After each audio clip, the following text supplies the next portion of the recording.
Alright, Edgeworth. Nice to see you again. Let's talk. Tomorrow's trial. I thought you, the prosecutor Miles Edgeworth, had gone and died. Mr. Nick. I never wanted to see you again. I think that's enough of a warm welcome for someone you haven't seen in a year. Are you going to run tomorrow's trial? You heard her, right? That wild mare hasn't given in yet, it seems. So no, I don't think I'll be making an appearance. Your hatred for me is quite unhealthy, not to mention one-sided. But I will say one thing. You can't win on your own at the trial tomorrow. What's that supposed to mean? I have something definitive that you lack. And working together is the definition of teamwork. It's the power to find the truth. The truth. In order to understand this case, you have to understand a certain truth. Well, if you ever feel the need for my assistance, it is available to you. I'm not in charge of this case, so I can be a bit more generous with information. Just what is going on inside his head? I wonder if Gumshoe told him. Proof of Von Karma blood? A lot of things may have happened. However, Manfred Von Karma was still my mentor. And a perfect win record is proof of a Von Karma. And 1 year ago, you couldn't establish guilt in a few cases. Are those losses the reason you suddenly disappeared from the prosecutor's office? Did you leave because you lost your perfect win record?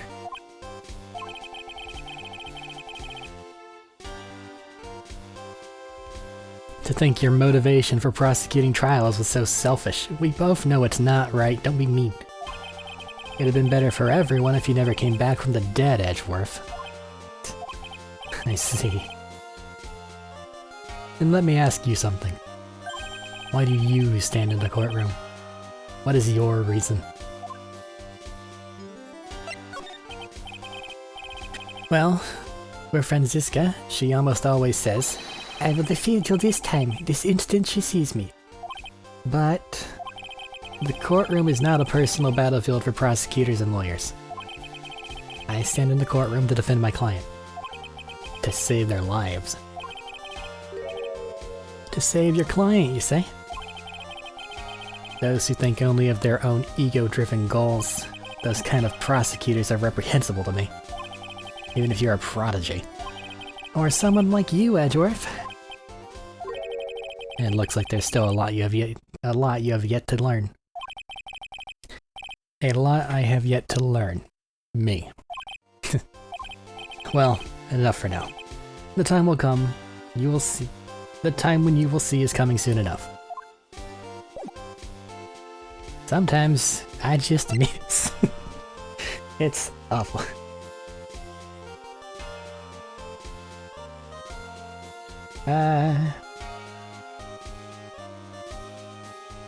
What is it that you want to talk about? Have anything? Magazine clipping, wine glass, random shit. You were talking about information sharing, right? Gumshoe mentioned this before he got whipped to pieces. Do you have more to say? This woman is another key to solving this case. Thanks, Edgeworth. Do you really think so? She was Adrian Andrews' mentor a long time ago. But she was suddenly called away by a different show and became Juan Carita's manager. And then a few months later, Celeste Pax died. But her death was ruled a suicide, right? Yes. But there is still one riddle we've yet to solve. A riddle? Her suicide note. It went missing. No one could find it. That's so sad, the note that just vanished, huh? Where did it go? Miss Impax's death was most certainly a suicide, of that there is no mistake. However, we could not find her suicide note. That's when the police began to suspect that someone had hidden it. The suicide note? But how do you know she even wrote such a note? There was no solid evidence, however. We did find traces of ink on her right index finger, which makes the likelihood of a suicide note very high. But who would hide such a thing? The police think it was Mr. Juan Corrida himself. The victim?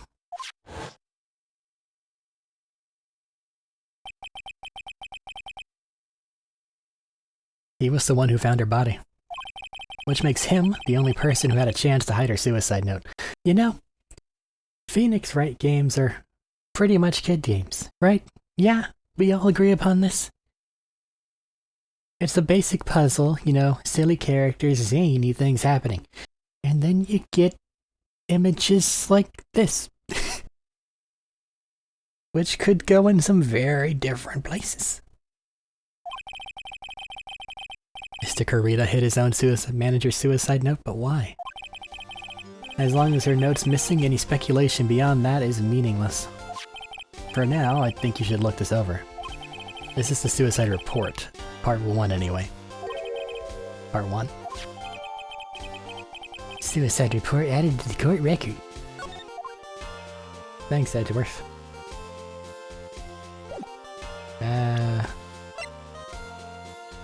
I can't read it. Why can't I read this, Edgeworth? I don't like to look through reports. I like suicide reports even less. Worst of all are the reports that have multiple parts like that one. It has 2. 2 parts? What you just handed me is the first part of the report. Here is the second part. Why did you make me have to resent it to you to give me the second half? What the fuck, man? The second part of the report is about an attempted suicide. The attempter's name is Adrian Andrews. Miss Andrews? What'd she do? She tried to kill herself?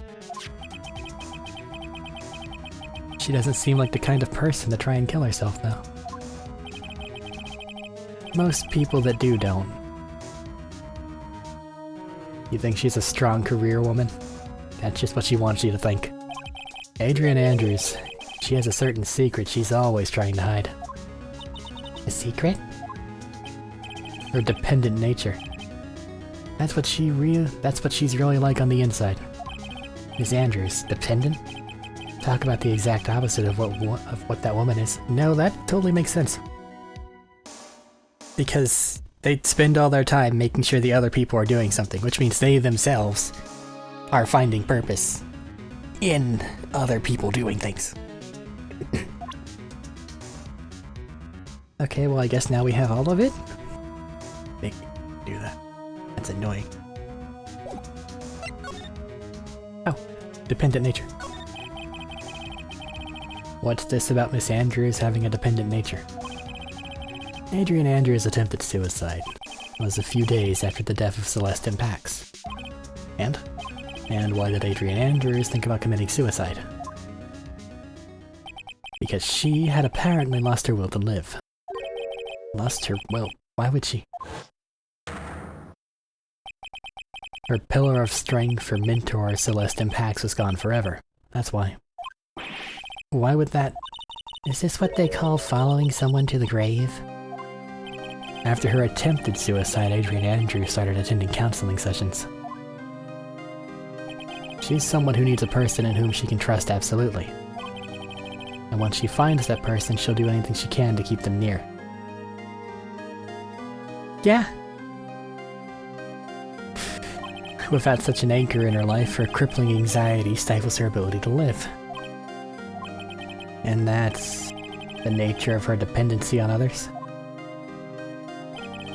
When Celeste and Pax suddenly committed suicide, the world before her turned pitch black. That's according to Adrian Andrews herself. Then that means her super confident attitude is all a facade. She's only copying her mentor's behavior to hold herself together. How terrible. It's the same fucking report, Edgeworth. Are we done now? Is it the same report now?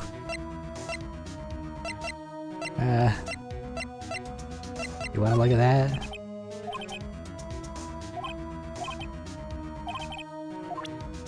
Nothing really. Magatama, go! Okay, fine. I'm an attorney? Fair enough. Later, Reggie. Alright, let's not talk about the transceiver. But I want you on my side. Like a lot. Like a lot. Like a lot. Okay, well, we got a lot of stuff here now, so... maybe you have something new? Nope. Alright, goodbye.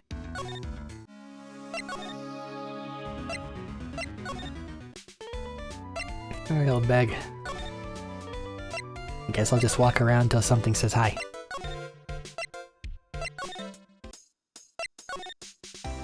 Unless we just want to go straight to Adrian and see what happens.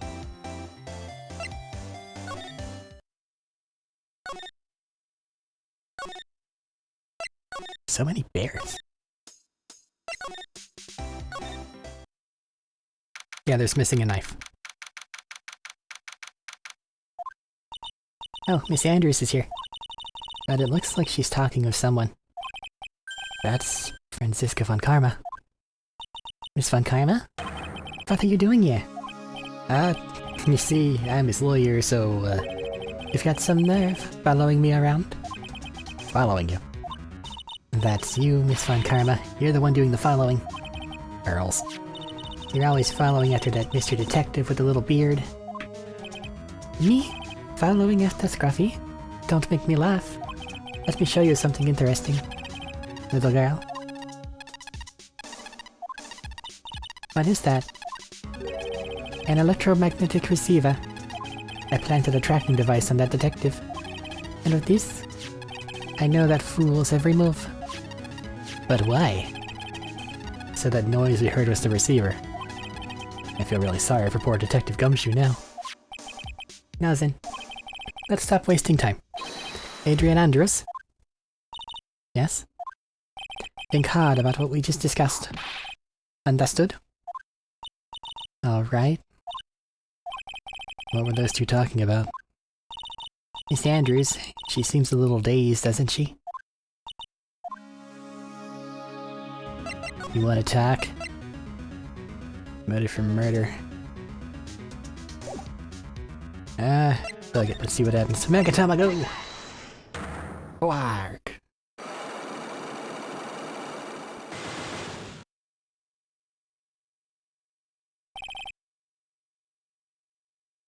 See how this goes. Why was Juan Carita murdered? If you ask me, I think you know the reason he was killed. Why are you hiding things? Don't you realize you're putting Mr. Onguard's life in danger by your actions? Why do you ask questions for which I have no answers? The truth is, I was not that close to Mr. Carita. You weren't that close. That's right. I've never been good at being intimate with another person. You're not good at being intimate with another person? Somehow I highly doubt that. The magazine clipping, perhaps? Where it says that you're in the scandal zone? You and Mr. Carita had an intimate relationship, did you not? A silly third-rate tabloid article. If you even had half your wits about you, you wouldn't believe such rubbish. Well, it seems quite a few people have already bought into the story. As to be expected in a world full of crooks and liars. Note to self, stay on our good side. In any case, I despise interpersonal relationships like that. I see. However, what if there was a need for you to get close to someone? Me? Need to get close to Mr. Carita? As if there was ever such a need. Didn't you get close to him for this person's sake? The person being the Celeste Impacts? Your mentor? How do you know about Celeste? Miss Impacts, she committed suicide, didn't she? But it looks like no one knows why. Right before her death, she was Juan Carita's manager. So I believe you got close to Mr. Carita to see if you could find out more about her suicide. You have a great imagination. You may have a future yet as a slimy muckraker for a putrid third-rate tabloid. Miss Andrews? There was no mystery surrounding her death. None. It would be pointless for me to force myself into a relationship for nothing. That really true? Was there no mystery at all? I don't believe you were completely at ease with the way her suicide was resolved. Missing note. Miss Impact's suicide note was never found, was it?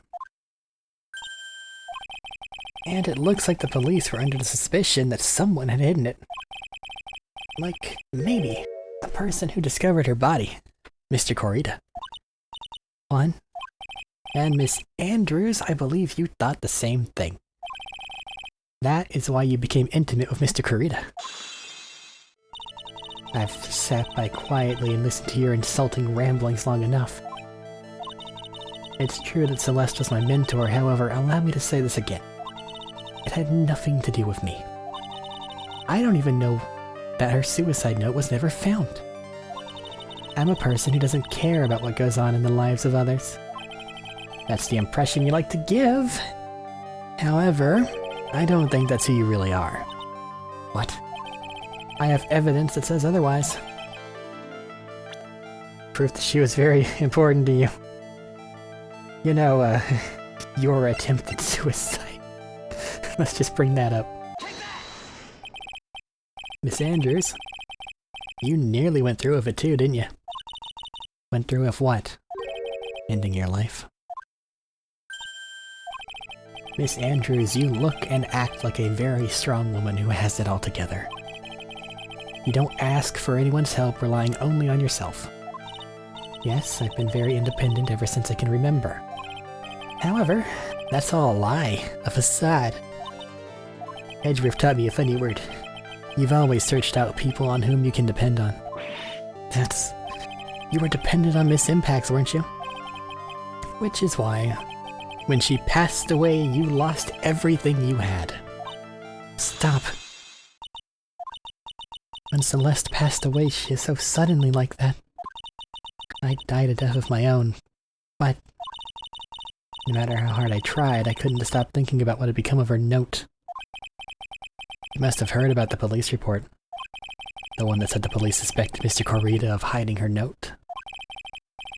You heard about it, and thought to recover it from him by getting close, am I right? If that's the case, then everything changes. What do you mean?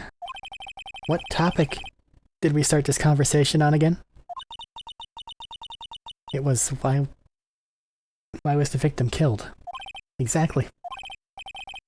Somehow, Miss Andrews... Stop it.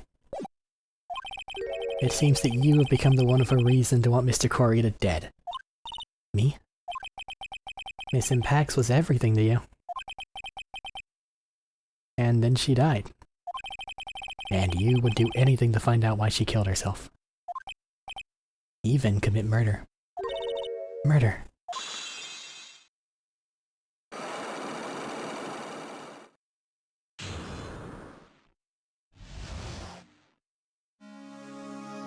I'm gonna have to do some work here, aren't I?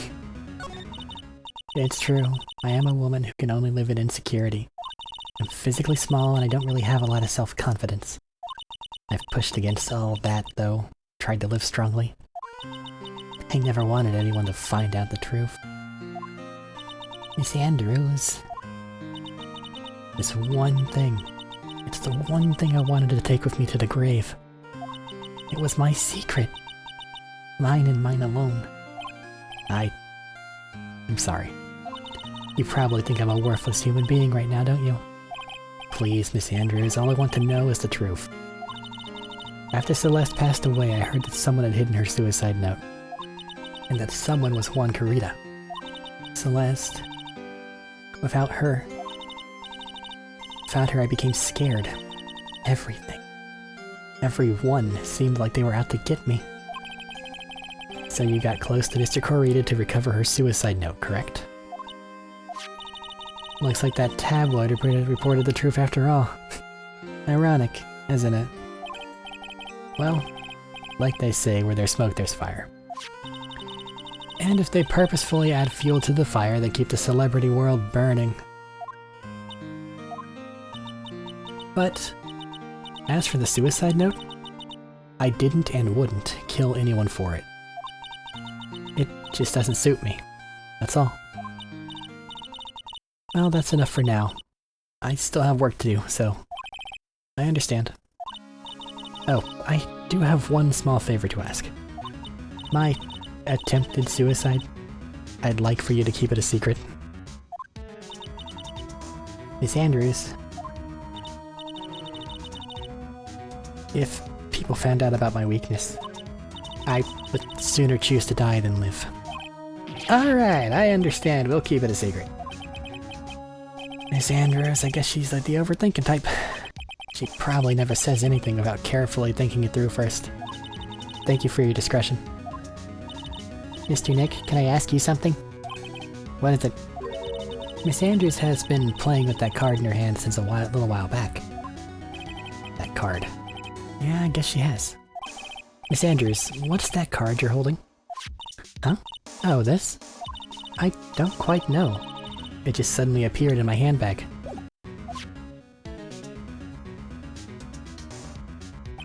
What is it? It looks like a seashell? That's what it looks like, doesn't it? I honestly don't remember owning this card. I wonder where I picked it up from. Her not remembering something clearly? Sounds like it would be a rare occurrence. Well, I must be off. I'll leave Mr. On Guard in your capable hands. Okay. Well, now what do I do? Hi, Pearl. Well, I think we've gathered about all we can. What about Mystic Maya? Is she alright? Oh, Pearl, she looks so worn out by all this.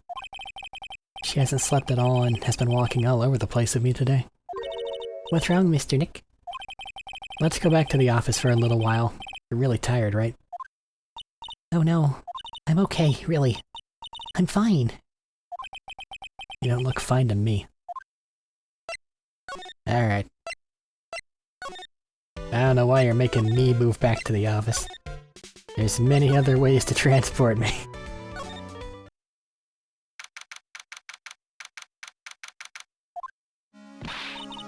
So, what now? Well, we did find one thing out for sure. Miss Andrews has a motive. You mean this impacts his suicide note? That's right. She was also the one to discover the victim's body. Clever. Mr. Nick, the transceiver. Hello? Wright & Co. Law Offices. Mr. Attorney, you're not answering a phone. Maya. Where's Maya? As I promised, I have not gone within a few feet of her this whole time. Phew. Which is why, I suppose, she is absolutely famished. What? So I suggest you win a quick acquittal, my friend. At any cost. Wouldn't you agree? Wait, Maya, let me hear her. Very well. Ask Mike. Maya, is that you? Sis, ask my sis. Maya, damn it, you cut me off.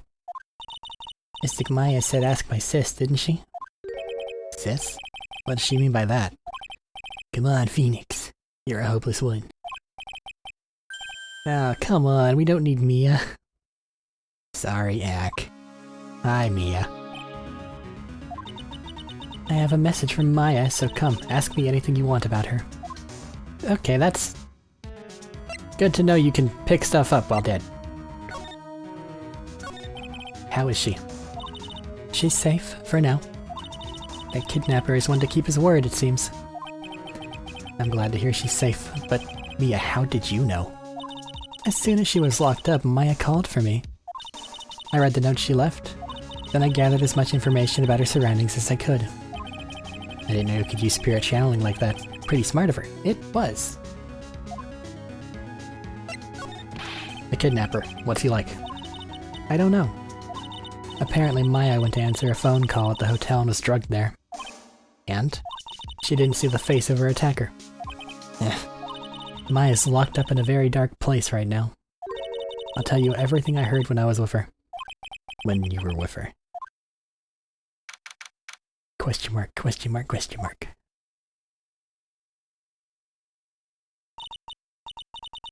I'm starving. I could really go for some apple pie. I mean, at a time like this, sweets are the only way to go. I have to stay positive. He promised he wasn't gonna kill me, so I'm not gonna die. Sis, I wonder if you're with Nick right now. Ah, we're playing as Maya, technically. Huh? Someone dropped a card here. Kinda looks like a business card, but there's no name on it. Huh, it's a picture of a seashell, I think. What a strange card. Faxes. All sorts of things piled up here, but it's too dark to see. Feels like there are a lot of glass bottles here. And these feel like barrels. I'll pass. Too bad I'm really hungry and not really thirsty. Drat, it's locked. But this door's lock seems easy enough to open. On TV, the hero always uses a plastic card or a stiff piece of cardboard. Then, click, they magically open the door. I wonder if there's a card around here like that I could use. Well, on TV it's also illegal to show how lockpicking actually works. At least in a couple different places. The shell card. If I use this, maybe I can get the door open. This might be my key out of here. That's why, like, sometimes it's like the lockpicker, but you see, like, the back of their head and they're at it for like 2 seconds. And you don't actually see them messing with the door at all. I had a feeling this card might be useful. I'm such a genius. Alright, now if you'll excuse me, Mr. Kidnapper. I did it. Okay, now I'm getting the heck out of here. Shouldn't keep Nick waiting, or worried. Maya's escaping. That's impressive.